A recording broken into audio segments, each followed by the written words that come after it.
total chaos in Washington.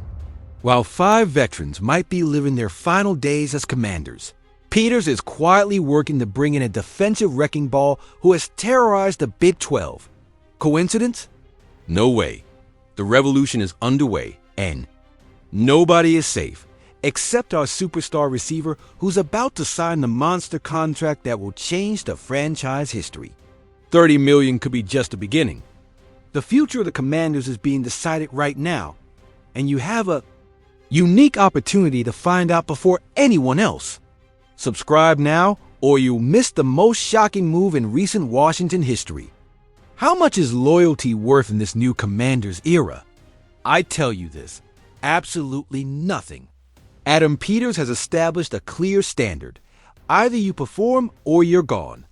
There's no middle ground. And right now, there are 5 players who could be packing their bags before the 2025 season begins. First on the list is Zane Gonzalez. 71% field goal accuracy during the regular season? I believe that's not enough for a team with Super Bowl aspirations. Nerves. In crucial moments cost him too many times. Now I ask you, would you trust him for a decisive field goal in the playoffs? Competition will arrive soon, either through the draft or the free agent market. Chris Rodriguez Jr. is also in serious trouble. Yes, he showed flashes of power and speed when he had limited opportunities last season. But now I tell you, with Brian Robinson and Austin Eckler as the starting duo and the draft depth at the running back position, his roster spot is far from guaranteed. Peters could easily select a young talent in Giraffe and leave the Kentucky product contemplating a future away from Washington. What about Colson Yankoff? His athletic ability is undeniable, but injuries interrupted his development. With Zach Ertz re-signed, John Bates secured, and Ben Sinnott looking to make the leap in his second year, is there really room for a 4th tight end? I believe he would need an extraordinary training camp to secure his spot.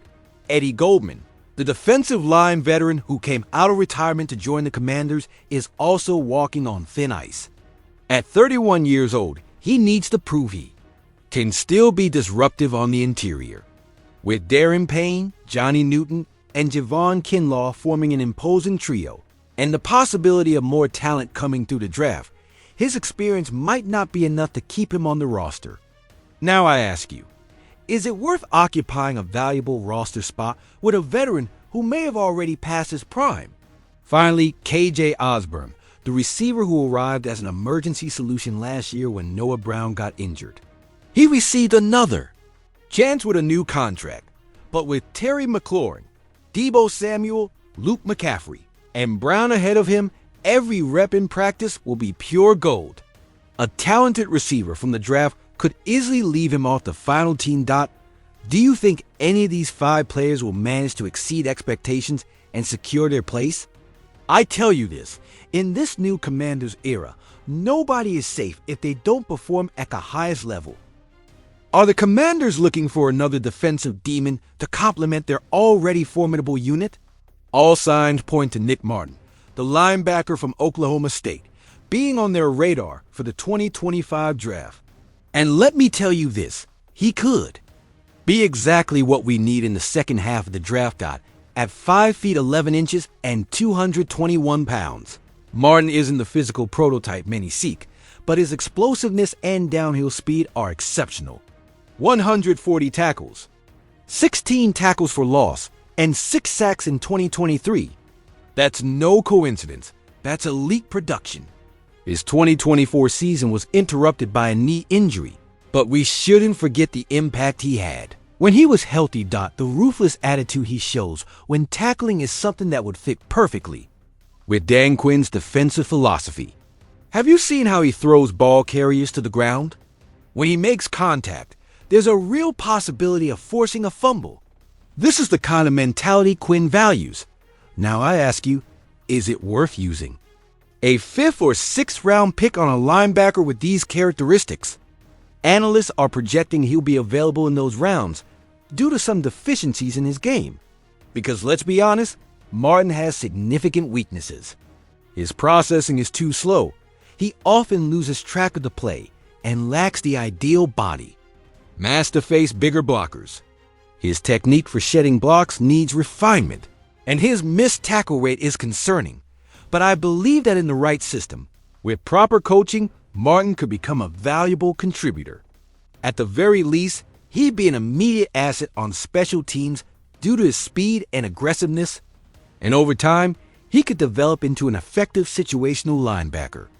Peters and his team have shown a keen eye for identifying talent in the later rounds of the draft.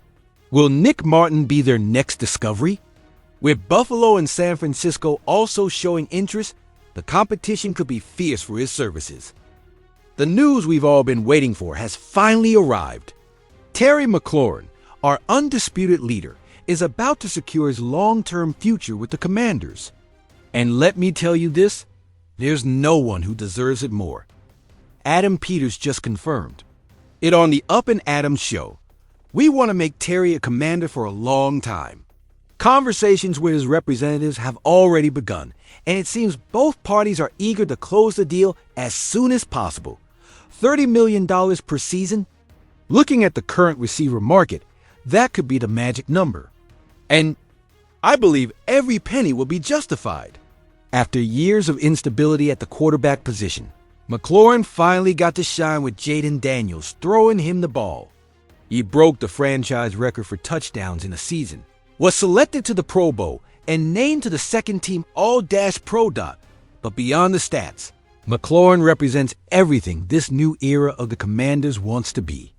Unwavering professionalism, quiet but effective leadership, and an impeccable work ethic.